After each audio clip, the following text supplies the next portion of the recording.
you had a potential future self, which would be in potential everything that you could be, and that it manifests itself moment to moment in your present life by making you interested in things.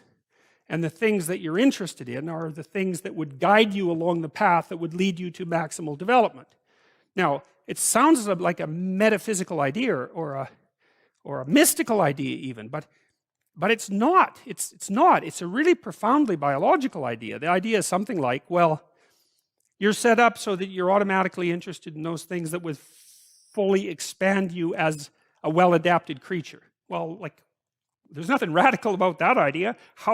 What else could possibly be the case? Unless there's something fundamentally flawed about you, that is what the situation would be. It's kind of interesting to think about how that would be manifest moment to moment, but the idea is something like, well, your interest is captured by those things that lead you down the path of development. Well, that better be the case. Okay, so that's fine. And so there's some utility in pursuing those things that you're interested in. That's the call to adventure, let's say. So, and the call to adventure takes you all sorts of places. Now, the problem with the call to adventure is, like, what the hell do you know? You might be interested in things that are kind of warped and bent. And often it's the case that when new parts of people manifest themselves and grip their interests, say, they do it very badly and shoddily. And so you stumble around like an idiot when you try to do something new. That's why the fool is the precursor to the savior from the symbolic perspectives, because you have to be a fool before you can be a master. And if you're not willing to be a fool, then you can't be a master. So you're gonna, it's an error-ridden process. And that's also laid out in the Old Testament stories, because the first thing that happens to all these patriarchal figures when God kicks them out of their father's house when they're like 84 is that they run into all sorts of trouble, and some of it's social and some of it's natural and some of it's a consequence of their own moral inadequacy. So they're fools. But the thing that's so interesting is that despite the fact that they're fools, they're still supposed to go on the adventure, and that they're capable of learning enough as a consequence of moving forward on the adventure so that they straighten themselves out across time. And so it's something like this. So this circumambulation that Jung talked about was this continual, we'll return to this continual circling in some sense of who you could be. You might notice, for example, that there are themes in your life. You know, when you go back across your experiences, you see you kind of have your typical experience that sort of repeats itself. And there might be variation on it, like a musical theme, but it's like you're circling yourself and getting closer to yourself as you move across time. That's the circumambulation. Now, you remember that for a sec, because we'll go back to it. Okay, so imagine that something glimmers before you. It's an interest that's dawning, and you decide, well, first of all, you're paralyzed. You think, well, how do I know if I should pursue that? It's probably a stupid idea. And the proper response to that is, you're right, it probably is a stupid idea, because almost all ideas are stupid. And so the probability that as you move forward on your adventure that you're going to get it right the first time is zero. It's just not going to happen.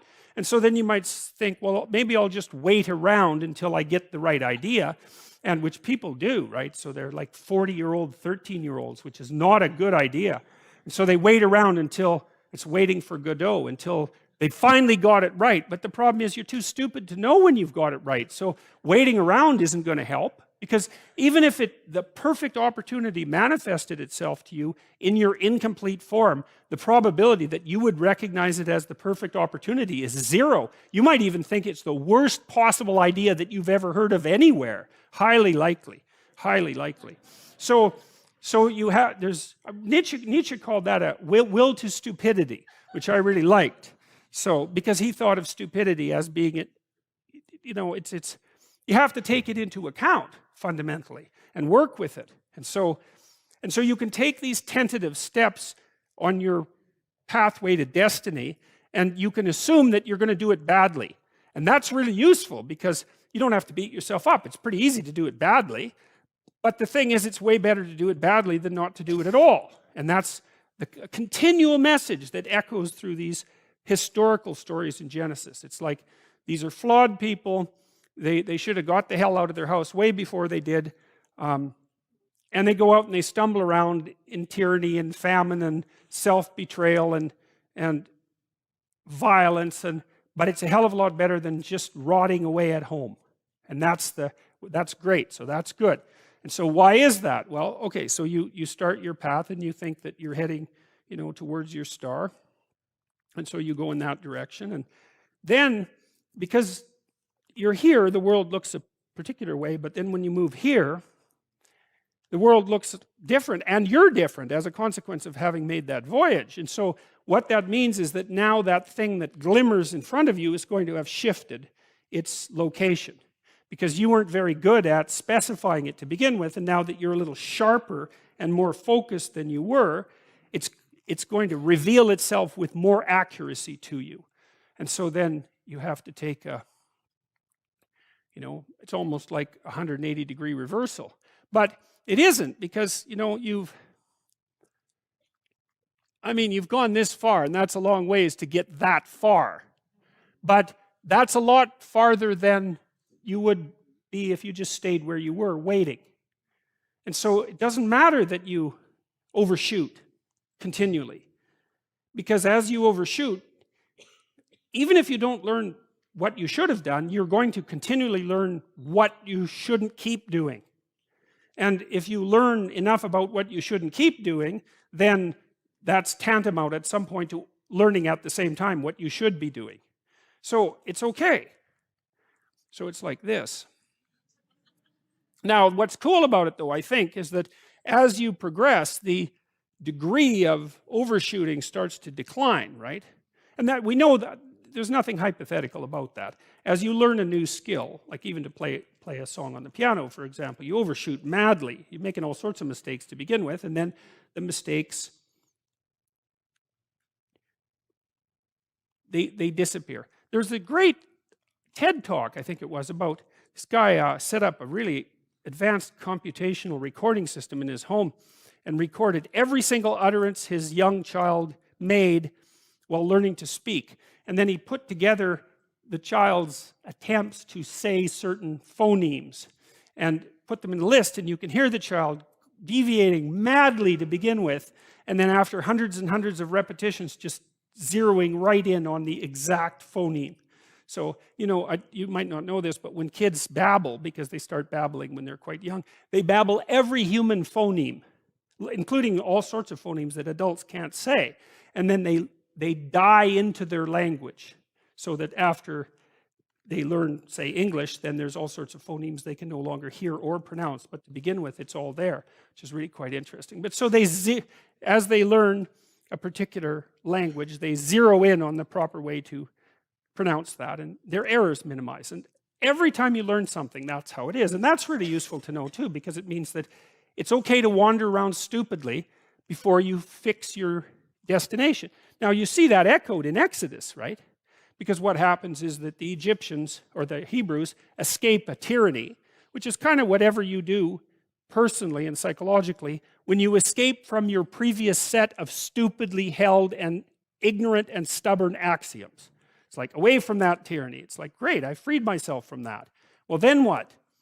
Well, you think, well, now I'm on the way. It's, no, you're not. Now you're in the desert, where you wander around stupidly, and worship the wrong things until you finally organize yourself morally again and head in the proper direction. So that's worth knowing, too, because you think, well, I got rid of a lot of things, excess baggage that I didn't need in my life, and now everything's okay. It's like, no, it's not. You've got rid of a whole set of scaffolds that were keeping you in place, even though they were pathological. And now you have nothing, and nothing actually turns out to be better than something pathological, but you're still stuck with the problem of nothing.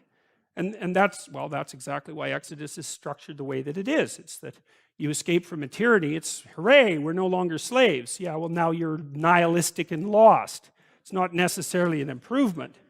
But it is it's also useful to know that, because you can also be deluded into the idea that, imagine that you're trying to become enlightened, which might mean to turn all those parts of you on that could be turned on. You think, well, that's just a linear pathway uphill. It's just from one success to another. No, it's not. It's like, here you are, and you're not doing too badly, and the first step is a complete bloody catastrophe. It's worse. And then maybe you can pull yourself together, and you hit a new plateau, and then that crumbles and shakes, and bang, it's worse again. And so because part of the reason that people don't become enlightened is because it's punctuated by intermittent deserts, essentially, by intermittent catastrophes. And if you don't know that, well, then you're basically screwed, because you go ahead on your movement forward and you collapse and you think, well, that didn't work, I collapsed. It's like, no, that's par for the course. It's not indication that you failed, it's just indication that it's really hard. And that when you learn something, you also unlearn something. And the thing you unlearned is probably useful, and unlearning it actually is painful. You know, let's say if you have to get out of a bad relationship. It's like there isn't any relationship that's 100% bad. And so when you jump out of it, well, maybe you're in better shape, but you're still lonesome and disoriented, and you don't know what your past was, and you don't know what your present is, and you don't know what your future is.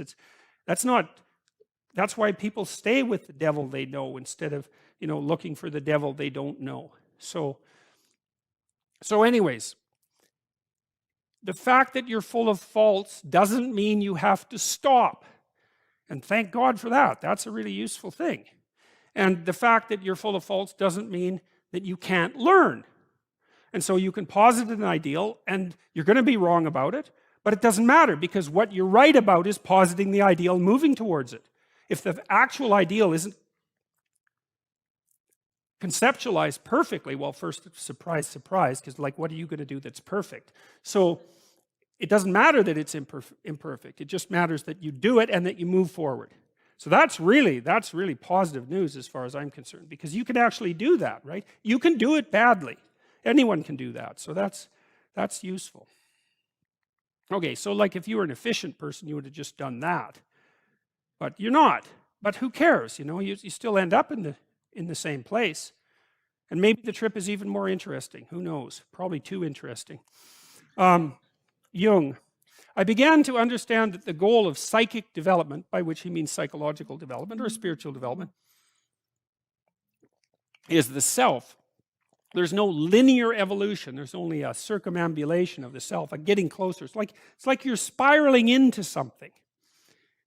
Something like that. And the thing that you're spiraling into recedes as you move towards it and gets more and more sophisticated and well developed as you move towards it, because you're not going to run out of goals, right? No matter how much you have your act together, there's probably, undoubtedly, 30 dimensions along which you could get your act together a lot more. So, and some of those aren't even conceivable to you when you're in your initial uncarved state, let's say. Uniform development exists at most at the beginning. Later, everything points towards the center. This insight gave me stability, and gradually my inner peace returned. You have a relationship with someone, and it's kind of conflict-laden, you know, and you think, each time you have a conflict, you think, should I be in this relationship? Well, that's a big problem, because you actually don't know. How much conflict should you have before you shouldn't be in a relationship? And the answer to that is, well, you don't know. Now, there's actually some empirical work on the topic, so I can give you a provisional answer, which is quite interesting. So there was a research psychologist a while back who I thought did a brilliant study, and they had couples record positive events just qualitatively. How many positive interactions did you have with your partner during the day versus how many negative interactions? I don't think they quantified the degree to which they were positive and negative. They're just going to assume that across multiple instances that would wash out. And what they found was, it's quite cool, they found that if you had fewer than 5 positive interactions to every negative interaction, the relationship was going to collapse. So now you can start counting and see if that's appropriate to you. But the other thing they found, which I thought was really lovely, was that if you had more than 11 positive interactions to 1 negative interaction, the relationship was also doomed. And so you think, so you understand that, right? Everyone knows that, because if someone's wandering around treating you like a god or a goddess, the first thing you're going to do is be just contemptuous of them and then completely bored. You want the person to harass you a bit, just so that you learn something, that's part of it. So it's also evidence that there's actually someone there that you're interacting with, you know, because if someone just does everything you want all the time, well, I mean, that might sound like an ideal fantasy, but you know perfectly well that if that ever happened, you're just going to get completely tired of that instantly. Plus, there's no life in the relationship, right? which is a big issue. So, yes? There's also two people who are both too afraid to pick a fight with one another. Right, right. It's arguably worse. Right, well, exactly. Well, the other thing, too, is you can be sure that in a relationship where there's no conflict, nothing is being decided. Because thought is conflict, even if you do it by yourself. You know, and so if there are two of you in a boat and you're trying to decide where you're going in the future, it's not like that's self-evident. There has to be some, you have to have an opinion and your partner has to have an opinion, and there's no reason at all to assume that those opinions either will be or should be the same. And then, you know, you hope the relationship is solid enough so that it can withstand the tension of the conflict. One of the things Jung said about marriage, which I thought was, because Jung did a very nice job of trying to understand from a psychological perspective why in the world you should bother being married, which is really a very interesting question. You know, and one of the things he said was that you don't need to tie two things together if they'll just stay together of their own accord. So the fact that marriage is a human universal, which it is, indicates that there is enough tension within intimate relationships, centrifugal tension, to blow them apart. And some of that's just because people are different and they clash, but it's also because as you go through life in a single boat, you encounter huge waves and, you know, you might get swamped, so it's a big problem. His point was that the marriage vow was necessary because if your response to potential conflict was, I can leave, you can't have the conflict. You can't have the conflict. You know, if on the other hand, you're with someone and you think, there's no bloody way I can get rid of you no matter what I do short of murder, I'm stuck with you for the next 30 years, then we better work this out. And so that makes he thought of that as a container within which a transformation could take place. It was an alchemical motif. And that without that pressure, people weren't going to be sufficiently motivated to really hash out problems. And, you know, you can think of that in whatever way you want, but I thought it was an absolutely brilliant observation. Sorry, in light of that, do you think that divorce is too readily considered? I know that's kind of a tangential question, but like well, the problem is it doesn't solve any problems usually, because for a variety of reasons. And one is, it's probably you and not your partner anyways, or at least there's a 50-50 chance, and if it's you, you're just going to bring your stupidity to the next relationship and torture someone else to death, you know, so that's a big problem. The next problem is that if you can't work out the bugs in this relationship, why do you think you're going to be able to do it in the next relationship, especially now that you're older and more set in your ways? The third is, well, you know, what about the kids? The fourth is, I don't know if you've ever seen people in a protracted custody battle, but if you want to ruin your life, that's a really good way of doing it, because that'll take you out for about 15 years, and it'll cost you pretty much all your money, and it'll destroy your closest relationships. It'll also make it virtually impossible for you to be happy with the next person that you're with, because they're going to be, you know, burdened by this absolute catastrophe that's surrounding you with regards to how you organize your interrelationships with the people that you love. So generally speaking, I don't think that it usually solves the problem. Now, sometimes it does, but my sense is it's probably introduced more problems than it's solved. You know, so I mean, one of the things you might note, for example, is that the only people who now get married are people who are relatively wealthy. You know, the fact that we've disrupted the structure of marriage as an institution since about 1965, say, what that has meant is that its benefits are now only available to people who are privileged.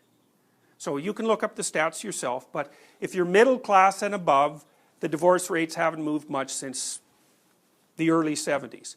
If you're working class and below, it's a complete catastrophe. And what that's meant is that many children who are in rougher socioeconomic straits are being raised by a single person who is absolutely and 100% overwhelmed by their multiple commitments, right? Full-time responsibility for children, and generally in employment in an extraordinarily dismal, low-paying, unstable, and exploitative job. So to me, if you're like you guys are, you're all going to be middle class or above in all likelihood. It's like, it's fine for you. It's not going to make a bloody bit of difference, all things considered. But for people who are poor, it's just been a catastrophe. So, okay, So, yes? Have we been disrupting it socially? Or I should ask, how have we been disrupting marriage? Oh, well, there's all sorts of reasons. I mean, first of all, it's become socially acceptable, right? Divorce wasn't socially acceptable. And you can say, well, that was pretty hard on people who wanted to get divorced. It's like, yeah, obviously. Any rule is hard on people that break it, but that doesn't mean that there shouldn't be rules. You know, now what rules there should be, that's a whole different issue. Out of wedlock childbirth has become a norm. It was absolutely rare in the early 1960s, vanishingly rare, and that's become, it's acceptable. Even though all the evidence suggests, like if you actually look at the evidence, it's absolutely clear that kids who have two parents do better than kids who have one. Now, you know, people, when you tell people that, they'll tell you an anecdote about someone they knew, maybe their own parent, who did a wonderful job of raising them as a single person. It's like, the anecdotes are irrelevant. What's relevant is the bulk of the evidence. Of course there are situations where people are better apart than together, and of course there are situations where one person can do a better job than two people who are at each other's throats. But it's aggregate examples that you use when you're doing a scientific survey, and the results of those surveys are crystal clear. You know, the other thing that's going to happen, it's going to happen very soon, is that there's going to be a very, very, very, very large number of elderly people who are alone. And being elderly and alone, like no family, that is not something you want to look forward to, especially when you start thinking that you're going to be elderly for like 40 years. So, you know, because say it starts around 65, I don't know how long you guys are going to live, but it's probably 95 is not an unreasonable estimate, and it might be longer than that. So, because, you know, we're adding about 3 months to the total lifespan every year. Right. That's the rate of technological improvement in relationship to overall mortality. So, you know, and that, the degree to which we're adding that extra lifespan is increasing each year, you know, and it may get to the point where we're increasing lifespan a year every year. Now I doubt it, because it'll probably be an asymptote, but it has been increasing for a very long period of time. So, you know, it's one thing to think about the maximization of day-to-day freedom when you're between, say, 15 and 40, 45. After that, that's a whole different story. But modern people never think about the last half of their life.